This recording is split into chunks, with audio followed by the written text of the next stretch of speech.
യേശയ്യായുടെ പുസ്തകം 44 അധ്യായം. കർത്താവ് മാത്രം ദൈവം.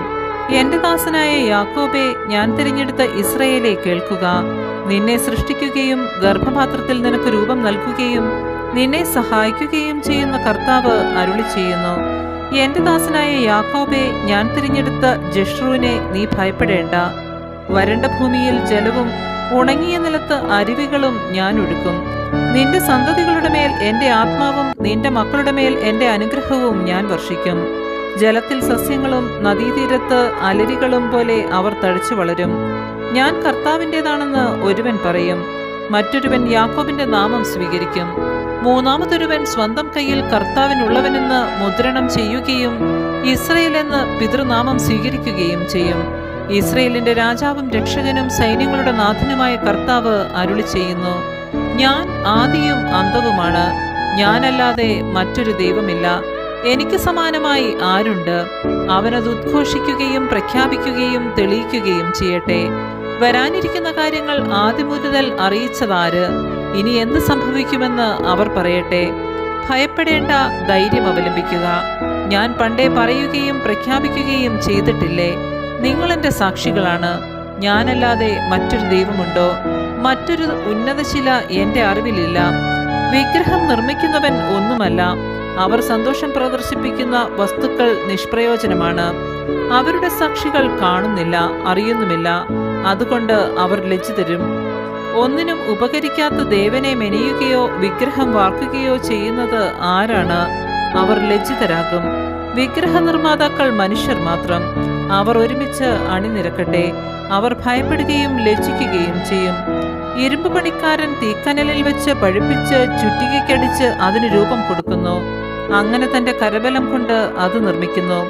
എന്നാൽ വിശപ്പ് കൊണ്ട് അവന്റെ ശക്തി ക്ഷയിക്കുന്നു. ജലപാനം നടത്താതെ അവൻ തളരുകയും ചെയ്യുന്നു.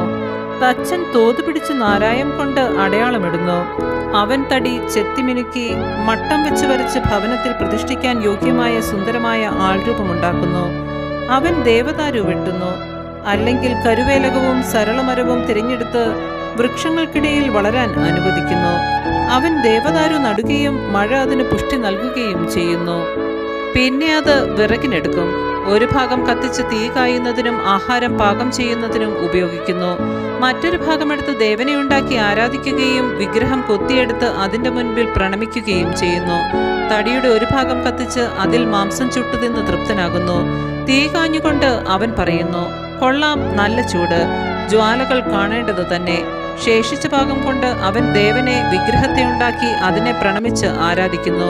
എന്നെ രക്ഷിക്കണമേ, അവിടുന്നാണല്ലോ എൻ്റെ ദൈവമെന്ന് അവൻ അതിനോട് പ്രാർത്ഥിക്കുന്നു. അവർ അറിയുന്നില്ല, ഗ്രഹിക്കുന്നില്ല. കാണാൻ കഴിയാത്ത വിധം അവരുടെ കണ്ണുകളും ഗ്രഹിക്കാനാവാത്ത വിധം മനസ്സും അടച്ചിരിക്കുന്നു. തടിയുടെ പകുതി ഞാൻ കത്തിച്ചു, അതിൽ അപ്പം ചുടുകയും മാംസം വേവിക്കുകയും ചെയ്ത് ഭക്ഷിച്ചു. ശേഷിച്ച ഭാഗം കൊണ്ട് ഞാൻ മ്ലേച്ഛ വിഗ്രഹം ഉണ്ടാക്കുകയോ തടിക്കഷ്ണത്തിന് മുൻപിൽ പ്രണമിക്കുകയോ ചിന്തിക്കാനോ മനസ്സിലാക്കാനോ ആരും വിവേകം കാണിക്കുന്നില്ല. അവർ വെണ്ണീർ ഭുജിക്കുന്നു. അവന്റെ വഞ്ചിക്കപ്പെട്ട ഹൃദയം അവനെ വഴിതെറ്റിക്കുന്നു. തന്നെ തന്നെ സ്വതന്ത്രനാക്കാനോ തന്റെ വലതു കൈയിൽ കാപ്പട്ടിമല്ലേ കുടികൊള്ളുന്നതെന്ന് ചിന്തിക്കാനോ അവന് കഴിയുന്നില്ല. യാക്കോബേ, നീ ഇവ ഓർമ്മിക്കുക. ഇസ്രായേലെ ഓർമ്മിക്കുക. നീ എൻ്റെ ദാസനാണ്. ഞാൻ നിന്നെ സൃഷ്ടിച്ചു. നീ എൻ്റെ ദാസൻ തന്നെ. ഇസ്രായേലെ, ഞാൻ നിന്നെ വിസ്മരിക്കുകയില്ല. കാർമേഘം പോലെ നിന്റെ തിന്മകളെയും മൂടൽമഞ്ഞ് പോലെ നിന്റെ പാപങ്ങളെയും ഞാൻ തുടച്ചു നീക്കി. എന്നിലേക്ക് തിരിച്ചു വരിക. ഞാൻ നിന്നെ രക്ഷിച്ചിരിക്കുന്നു. ആകാശങ്ങളെ സ്തുതി പാടുക. കർത്താവ് ഇത് ചെയ്തിരിക്കുന്നു. ഭൂമിയുടെ ആഴങ്ങളെ ആർപ്പു വിളിക്കുക.